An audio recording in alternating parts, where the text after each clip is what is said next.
question assez logique. J'imagine que l'idée, c'est d'enfin enchaîner une deuxième victoire de suite, ce qui n'est pas encore arrivé cette saison à QRM, de manière à reprendre un petit peu de souffle dans cette zone de relégation. C'est ça un petit peu l'objectif là tout de suite De toute façon, l'objectif, il est de gagner ce match à domicile, c'est une évidence. Et la conséquence sera que quand on enchaînerait une deuxième victoire consécutive, on a eu l'occasion de le faire après notre très beau succès aussi à Laval. On s'est un peu loupé contre Bastia. Donc on va essayer de s'y prendre mieux cette fois, de ne pas recommettre les mêmes erreurs. Mais voilà, je sens mon groupe déterminé. Cette victoire à Pau, voilà, telle qu'elle a été acquise dans une autre organisation qui nous offre des options tactiques avec des joueurs qui sont rentrés, qui créent une émulation, donc c'est intéressant. Voilà. Donc, mais je sens le groupe déterminé, très motivé à l'idée d'enchaîner une deuxième victoire consécutive, c'est évident, avant un déplacement à Annecy très important. Donc ouais, voilà, vraiment l'objectif d'enchaîner et de gagner à domicile. Voilà, puisque moi, depuis que je suis là, on va aborder notre troisième match à domicile et j'ai pas connu la victoire à Diochon et ça me tient à cœur, mais comme l'ensemble du groupe. Justement, depuis ton arrivée, alors vous avez marqué 2 buts à Angers, 4 buts à Laval, 2 buts à Pau, et à domicile, un seul but en 2 matchs. Est-ce que tu as une explication au fait que vous soyez peut-être plus efficace à l'extérieur qu'à... Non, déjà sur le premier match, franchement, si on en met 4 contre Grenoble, c'est pareil, 3 fois les poteaux, un pénalty manqué, c'est pas les occasions qui ont manqué. Oui, a contrario, où je te rejoins, c'est que contre Bastia, on n'a pas eu nos stats offensives habituelles. En termes de tir, en termes de tir cadré, ça a été un petit peu plus pauvre, je l'admets. Mais si c'était récurrent sur les 2 matchs, mais non, le match de Grenoble a été un match où, sincèrement, j'ai encore ces 2 points-là me restent en travers de la gorge, parce qu'il nous manque 2 points sur nos prestations. Je ne parle même pas du temps additionnel à Angers, mais contre Grenoble, on doit prendre les 3 points. Donc, sincèrement, si on reproduit ce que l'on a été capable de produire contre Grenoble, on ne sera pas loin d'atteindre notre objectif. Tu as évoqué tout à l'heure le changement de système opéré à Pau, ce 3-5-2. C'était vraiment un one-shot par rapport à l'adversaire et par rapport aux forces en présence? Non, ou ça peut te donner des idées peut-être? Ça peut me donner des idées, mais ça peut me donner des idées, ce qui ne m'empêche pas de pouvoir à tout moment revenir à une défense à 4. C'est aussi en fonction de la forme du moment, des joueurs disponibles, de l'adversaire. Ça nous ouvre les possibilités, le champ des possibilités, le champ des choix tactiques, de stratégie. Donc c'est très très intéressant. Donc voilà, et mes joueurs se sont rendus compte à quel point ils étaient capables, parce qu'on a été vraiment très très bien organisés, avec, même si en deuxième mi-temps on a joué un peu plus bas, on a senti beaucoup de difficultés pour les Palois, pour nous mettre en danger. Donc ça c'est très très intéressant. Mais il n'y a rien de figé. Il n'y a rien de figé et voilà, ça nous donne des perspectives différentes, des possibilités, des choix, mais rien n'est figé. Je peux à tout moment, je peux très bien sur ce match-là continuer dans le dispositif qui nous a fait gagner à Pau, mais je peux très bien aussi, je ne suis pas du style on ne change pas une équipe qui gagne. Ça, pour moi, c'est pas tout le temps justifié. Voilà, c'est pas tout le temps justifié. On peut très bien modifier une équipe qui gagne et gagner le match suivant ou pas. Mais donc, je ne m'interdis rien. Le fait de changer, tu l'avais un petit peu évoqué à Pau, c'est peut-être aussi pour maintenir en éveil ton groupe. Ça permet aux joueurs peut-être d'être encore plus concentrés quand on change. Tout à fait, ça, je suis complètement d'accord avec ça. Et c'est ce qui s'est passé par rapport à la nouveauté du système. Ils ont augmenté leur niveau de concentration. Un garçon comme Balta n'avait pas joué depuis un certain temps en défense centrale. Il a été très solide, il a été très concentré dans un poste important. Non, il y avait des rentrants qui rentraient dans un nouveau système.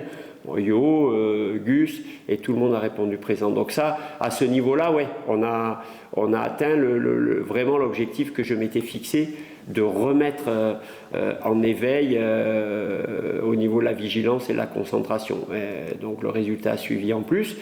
Ce qui veut dire aussi que si on venait ou pas à rebouger à chaque match, ça nous oblige à chaque fois à être pleinement concentré sur notre organisation et sur nos principes par rapport aux différentes organisations. C'est-à-dire que pour toi, il y a peut-être plus de bénéfices que de risques à changer le système à chaque fois, par rapport au manque de repères peut-être. C'est pas forcément à chaque fois. Les repères, après, une fois que tu les as acquis, ça vient vite. La semaine de travail nous permet de travailler.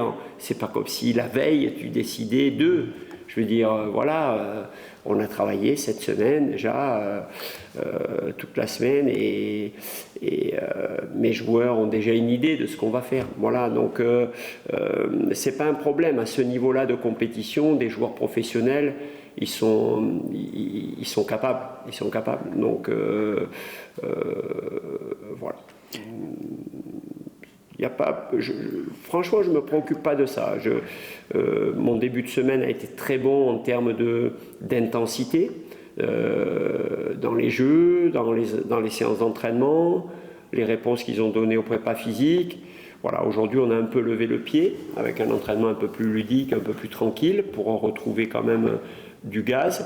Mais voilà, je sens vraiment les garçons prêts à en découdre et avec une grosse envie de se racheter par rapport au match de Bastia. Bien entendu, on a beaucoup de respect pour cette équipe de Paris FC qui est composée de très bons joueurs, mais qui elle aussi est sur une période un peu comme quand on a rencontré Pau avec beaucoup de matchs nuls. Leur dernière défaite remonte à quelques semaines.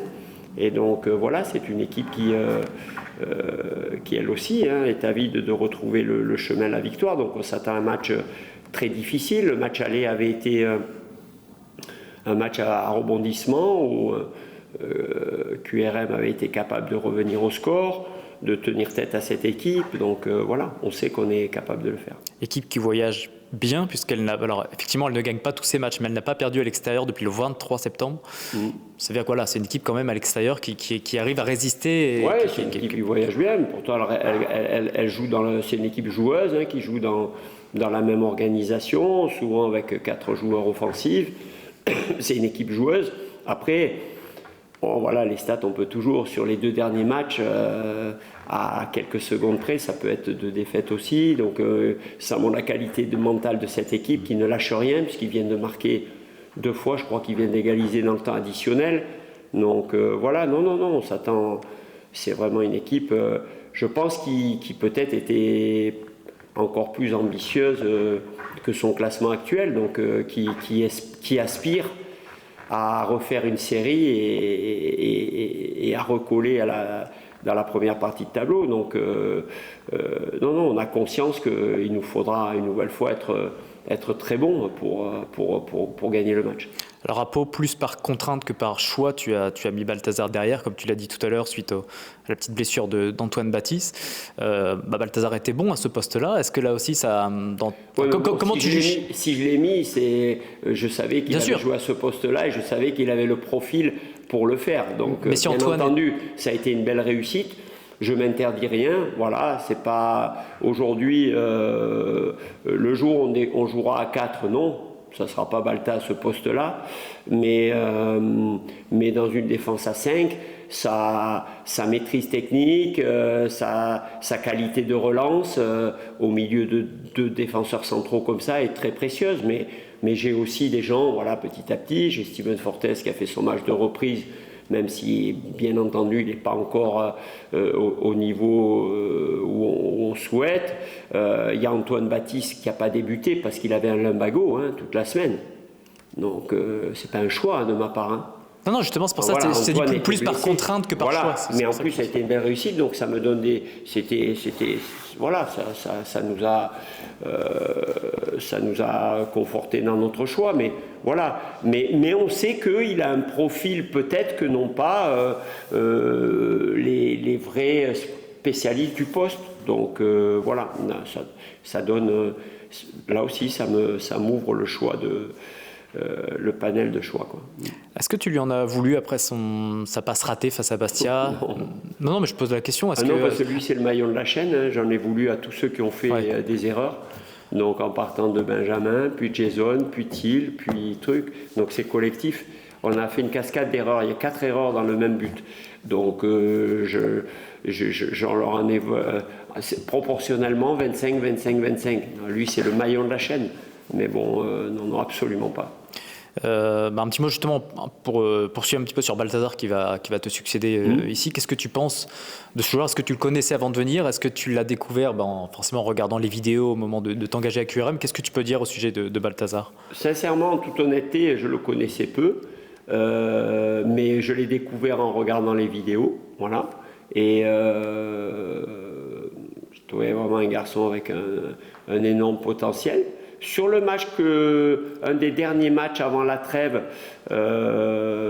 contre Guingamp, j'avais trouvé qu'en première mi-temps, il avait joué un petit peu tranquille, très bon avec le ballon, mais dans l'activité qu'il se doit d'avoir pour un milieu défensif, un petit peu tranquille dans le duel et tout. Mais bon, après, quand on connaît l'historique, on se rend compte que c'était une période un peu compliquée, là, le mois de décembre pour lui. Mais non, j'aime beaucoup ce joueur. Il est très solide dans tous les domaines en fait. Il est solide techniquement, parce que sa technique est sûre. Il est solide physiquement, parce que quand il met le pied, quand il rentre dans un duel, ça fait mal, il met de l'intensité. Il est solide tactiquement, voilà, parce que c'est un garçon intelligent qui s'intéresse. Voilà, je sens beaucoup quand je discute avec lui, etc. Je sens beaucoup d'intérêt par rapport à ça. Donc voilà, maintenant il faut qu'il continue à travailler dur. On sait très bien voilà, que moi je le sens très investi sur cette fin de saison. Et on a dû gérer voilà, le passage du mois de décembre. C'est un garçon intelligent, voilà. Il est jeune encore, mais il est capable de faire preuve de maturité. Et bien sûr que ce sera un élément important pour atteindre nos objectifs, c'est qu'on ait Balthazar Pierret à son meilleur jusqu'à la fin de saison. Justement, on t'a prévenu un petit peu de cette historique du mois de décembre, on t'a expliqué un petit peu ce qui s'était passé. Ouais, je ne vais pas développer là, mais je suis Non, mais voilà, sa signature à Lecce, tout ça. Je suis au courant de tout, avec le joueur, tout s'est bien passé. Bon, j'ai eu à gérer la situation avec lui en homme intelligent. Et franchement, j'ai qu'à me féliciter de la manière dont ça s'est passé. Voilà. On peut comprendre qu'à ce moment-là, ça perturbe un peu des jeunes joueurs. Voilà, il lui a fallu quelques jours pour se remettre dedans. Et puis, depuis la fin du mercato, il montre à quel point il est dans le projet de QRM. Un petit mot sur l'effectif, le groupe. Garland, visiblement, ça y est, ça va mieux. Garland, il est avec nous. Il est complètement disponible. Donc, je te disais... Steven Fortes a joué 90 minutes avec la réserve, même s'il a fini un peu difficilement, mais éventuellement il est sélectionnable, même si je pense qu'il lui en manque encore un peu. On a Sam Lorick qui a repris l'entraînement avec le groupe, mais il y a eu encore un petit peu des alertes, donc ça ne sera pas encore pour un groupe ce week-end. Donc on va attendre encore la semaine prochaine avec le groupe pour voir où on va avec lui, mais c'est encore un peu trop juste par rapport aux sensations qu'il a eues en fin de semaine. Voilà, sinon on avait à un moment donné, hier on avait 20 joueurs de champ sur le terrain, il nous restait que à l'infirmerie en athlétisation Najim Sissé et Alex Bonnet, donc tout le monde était sur le terrain. Par contre, c'est évident que dans ma compo d'équipe de départ, j'ai beaucoup plus de choix, avec beaucoup de postes où il y a de la concurrence, mais moi ça me plaît parce que, comme je te l'ai déjà dit, avoir des titulaires sur le banc et qui au moment des 30 dernières minutes du Money Time rentrent en jeu et te font gagner, ça c'est une vraie opportunité pour un entraîneur. Donc il faut passer sur toujours ce fameux je suis titulaire ou je suis remplaçant. Non, je débute ou je termine. Voilà. Il y a des gens qui débutent le travail et d'autres qui vont le terminer. Et là, on a un banc qui prend vraiment de l'épaisseur et c'est intéressant. Même si jusqu'à maintenant, je n'ai rien eu à dire sur l'apport des remplaçants, au contraire. Mais compte tenu de l'effectif qui s'étoffe, ce banc est de plus en plus consistant. Donc Logan aussi a repris Non, Logan non, pardon, j'avais oublié Logan. Logan, il est sur le point de reprendre peut-être la course. Mais non, Logan, il est encore out, bien sûr. Et donc retour de suspension de Sambou, c'est ça? Retour de suspension de Sambou, bien sûr. Khalifa, on est d'accord, tu seras suspendu le prochain match à Annecy, c'est ça? Ouais, c'est pas celui-là. Exactement. Je voulais savoir si pour le groupe, c'était un match référence. Non. Enfin tenir le score. Non? Non, dans le sens du résultat. Oui. Mais le match référence, c'est souvent les contenus. Je veux dire, moi, Grenoble, sincèrement, à domicile, c'est un match référence. Pourtant, on fait un partout. Mais c'est le contenu. On ne ratera pas toujours un penalty, on ne touchera pas 3 fois les barres. On a 18 tirs, dont 9 cadrés. Le joueur du match de Grenoble, c'est Maubleu.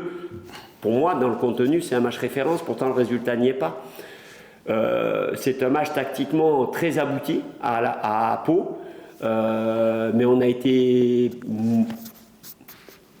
moins consistant offensivement, même si on a eu plus d'occasions franches, parce que bon, j'ai revu, il y a pénalty indiscutable sur Camara, c'est même pas discutable. Son retrait qu'il intercepte, c'est ça? Oui, et où il dribble le gardien, le défenseur vient, lui tacle la cheville, il touche jamais le ballon, il y a pénalty indiscutable. Donc bon, à la 64e minute, ça peut être balle de 3-0. Il y a une tête de Khalifa aussi sur un super centre de Jason au 6 mètres que Khali doit cadrer. Donc c'était vraiment un très bon match. C'était intéressant par rapport au fait qu'il y avait une nouvelle organisation. Mais après, on a accepté peut-être un peu de subir, peut-être la trouille de reconnaître le premier quart d'heure de Laval. Et en ce sens, c'est rassurant, ça fait du bien. C'est un vrai soulagement d'avoir résisté, de ne pas avoir pris de but, d'avoir senti notre Benjamin Leroy rayonnant, notamment dans le domaine aérien. Ça fait vraiment du bien. Mais je n'irai pas jusqu'au match référence. Voilà, mais c'est un match qui est rassurant par rapport au fait qu'effectivement on est capable de faire des clean sheets à l'extérieur et de bien défendre. Et puis, la dernière question, on regarde un petit peu les matchs, Annecy à Saint-Etienne, Bastia à Auxerre, on a vu tout ça. Vous avez vu tout ça. On sait très bien que c'est un tournant ce match. Voilà, une victoire ne peut nous faire vraiment recoller, mais voilà, une fois qu'on l'a vu, c'est plus la peine d'en parler, il faut qu'on se concentre sur le jeu que l'on va pratiquer, et uniquement ça, le jeu, l'excellent jeu, le jeu que l'on va pratiquer et qui va nous permettre de battre cette équipe. Voilà. Mais on l'a évoqué en début de semaine, une fois, et puis après c'est fini, on s'est concentré sur la préparation du match. Mais on en a conscience. D'accord. Allez Balthazar, on va revenir sur ce match à Pau, que vous disputez dans un nouveau système où toi tu occupes ta place de défenseur, une place assez inédite, même si tu as déjà occupé ce poste un petit peu par le passé. Comment tu as vécu ce match à ce poste, on va dire, qui est quand même relativement inédit pour toi? Déjà, je dirais que c'était un match très important pour l'ensemble de l'équipe. On sait que c'était un match charnière pour la suite. C'était très important de le gagner. Donc, c'est vrai que le coach m'a fait évoluer à un poste dont j'ai moins l'habitude aujourd'hui. Mais j'ai déjà joué à ce poste-là et je sais que par mes qualités, c'est un poste qui peut m'aller aussi. Donc, ça me dérange pas de jouer défenseur. C'est à Boulogne que tu l'as occupé, ce poste notamment? Ouais, c'est ça. J'ai joué pendant une saison complète à ce poste-là. Est-ce qu'on n'est pas tenté, quand on est habituellement un peu plus haut sur le terrain, parfois d'avancer un peu plus avec le ballon? Est-ce que tu n'as pas été tenté parfois par réflexe peut-être, te dire allez, je vais avancer? Ouais, après justement le coach m'avait déjà on avait parlé un petit peu d'essayer de jouer le plus simplement possible et de me mettre dans la tête qu'aujourd'hui j'étais un défenseur et pas un milieu de terrain. Donc j'ai essayé d'appliquer ses conseils. Et toi, tu préférais être à quel poste? Parce que le coach dit qu'il te voyait presque mieux à cette position-là qu'au milieu. Toi, c'est où que tu préfères? Non, moi c'est au milieu. Au milieu devant la défense que je me situe le mieux. Après, je sais que je peux jouer aussi relayeur, je peux jouer défenseur central. J'ai pas vraiment de... Après, si je devais me dire un poste idéal, ce serait ce poste de numéro 6, mais je prends du plaisir partout. Alors ce match est arrivé une semaine après l'autre match de Bastia. Tu n'es pas le seul à faire l'erreur, attention, vous êtes 4 fautifs sur l'action, mais c'est toi qui se trouve au bout du maillon. Comment tu as vécu toi ce geste malheureux? Malheureusement, c'est des choses qui arrivent dans le foot. Le plus important, c'est de ne pas les reproduire, d'analyser son erreur et de vite passer à autre chose après. Et que, se remettre en question, mais passer très vite à autre chose. Il s'est passé quoi d'ailleurs face à Bastia? Alors à titre collectif et pas individuel, vous étiez bien, hein, vous aviez accroché tous les gros, on s'était dit ça y est, peut-être que QRM peut repartir. D'ailleurs à Pau, vous refaites le taf et il y a ce trou d'air face à Bastia. Est-ce que vous avez un petit peu compris ce qui s'était passé? Je sais pas, j'avais l'impression que le groupe était un peu fatigué. Physiquement, je trouve qu'on était en dessous par rapport à nos standards. Et je pense que c'est dans l'impact qu'on a eu du mal.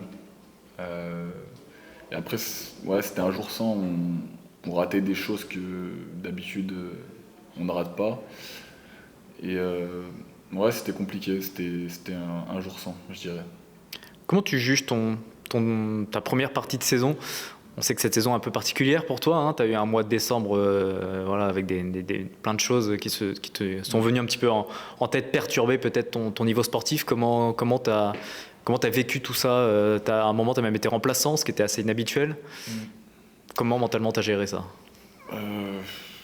Je dirais que le plus important, c'est de se concentrer sur le terrain. Donc tout ce qu'il y a en dehors du terrain, j'essaie de faire abstraction et quand j'ai la chance de jouer et de me donner à 100%. Après, forcément, je pense que ça peut impacter, mais moi, en tout cas, j'essaie de faire abstraction. Tu sens pas que ça a été une période peut-être un peu perturbante quand même? Ce mois de décembre, il a... Si, forcément, un petit peu, mais je pense qu'il faut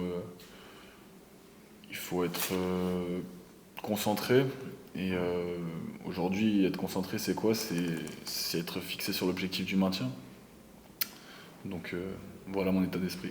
Et comment justement, on va pas se le cacher, hein, voilà, ton avenir il est déjà écrit en Italie, mais comment on reste focus? Comment toi tu restes focus sur QRM, sachant que tu sais que dans 4 mois t'es plus ici, t'es relativement jeune, t'as la Serie A qui t'attend. C'est vrai que ça peut, dans la tête, ça peut pas être forcément évident à gérer, hein, quand on est encore jeune comme toi. Comment toi tu arrives à rester focus sur QRM? Je dirais que maintenant que je sais où je vais, je peux être plus libéré, dans le sens où tout ce que je peux prendre maintenant, c'est que du plus, c'est que du bonus. Et je pense aussi à mes amis qui eux n'ont pas forcément signé ou quoi, donc forcément si on se maintient, ça sera plus facile pour eux.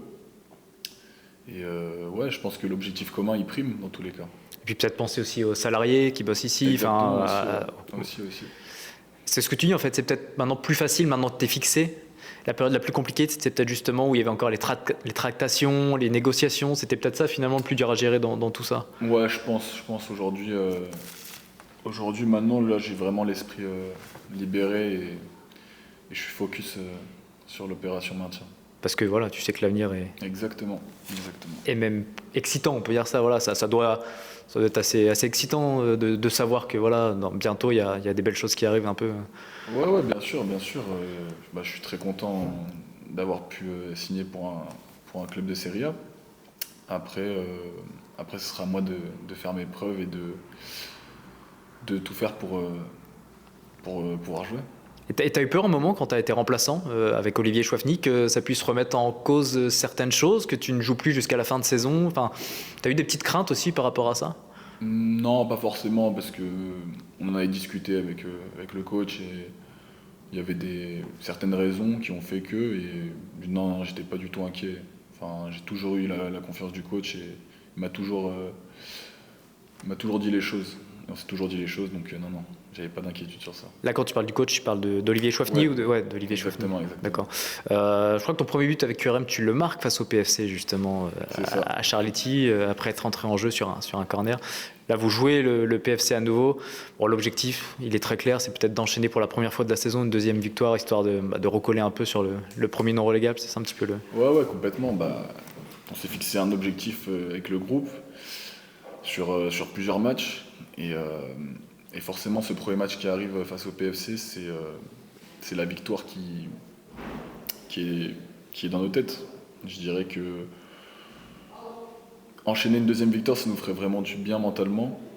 Et ça permettrait de se donner un petit souffle, on va dire. Et après, on sait que le chemin est encore long. Mais je pense qu'il faut prendre match par match. Faut pas regarder les autres équipes. Faut se concentrer sur soi-même et prendre match par match et essayer de gagner tous les matchs qui arrivent. T'es surpris, toi, de la saison que vous faites par rapport à la précédente, qui avait été excellente, puisque même si vous terminez 11 ou 12e, vous avez à un moment été dans le top 5. T'es surpris de voir que cette année, ça ne fonctionne pas pareil, alors qu'il y a une colonne vertébrale qui est restée, voilà, il y a pas mal de choses qui sont restées. Ouais, une colonne vertébrale, oui. Après, il y a eu quand même beaucoup de départs, quand on regarde bien. Beaucoup d'arrivées, donc forcément, ça a mis du temps à se mettre en place. Et une fois que tu prends du retard, forcément, c'est plus compliqué.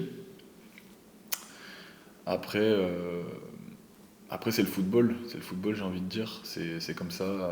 Quand tu es dans un club comme QRM, souvent, tu as des départs, des arrivées. Il faut faire avec. Il me manque vraiment un match référence à domicile à Yochon pour QRM. Est-ce que tu crois cette fois-ci que contre le Paris FC, qui est un club respectable bien sûr, hein, mais qui ne marche pas si bien que ça, surtout les dernières rencontres, et vu ce qui va se passer derrière Annecy, et vu ce que je posais à ton entraîneur, Annecy à Saint-Etienne le week-end, Bastia à Auxerre et Dunkerque 3 à 3.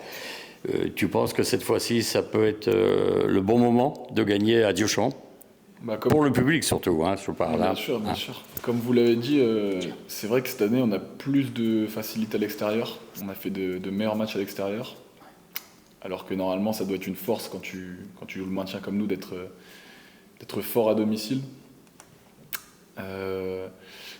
Après, ouais, comme vous l'avez dit, on sait que les concurrents jouent aussi des adversaires compliqués. On va dire qu'il y a toutes les étoiles qui s'alignent. Après, il faut se concentrer sur nous-mêmes. Donc, on sait ce qu'on a à faire. On sait que enchaîner une deuxième victoire, ce serait parfait. Mais oui, je pense que tout le monde est très concentré et on a hâte d'être à samedi. Et je voulais savoir également, il y a beaucoup de matchs qui se sont terminés sur un petit score, 1-0, 2-1, 2-0, voire 2-0. Mais est-ce que tu n'as pas le regret quand même de certains matchs dans ta tête qui auraient pu se terminer victorieusement? Mais les points manquent à l'heure actuelle, mais bon, vous êtes là pour les rattraper. Mais tu n'as pas un petit regret quand même? Ouais, c'est ça. Il me semble qu'on n'a pas perdu de match de plus d'un but d'écart, il me semble, cette saison. Et forcément, oui. Après, sur le coup, tu n'y penses pas forcément, mais après, quand tu te refais la saison, tu te dis oui, à 3, tu gagnes 2-0, tu dois gagner. Au Auxerre, pareil, tu mènes 2-0, tu peux mieux tenir.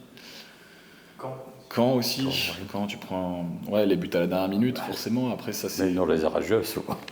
Après, oui, ça c'est. Je pense que faut se servir de ça jusqu'à la fin de la saison pour que ça ne se reproduise plus et qu'on puisse, comme à Pau, être solide, quitte à des fois moins jouer entre guillemets.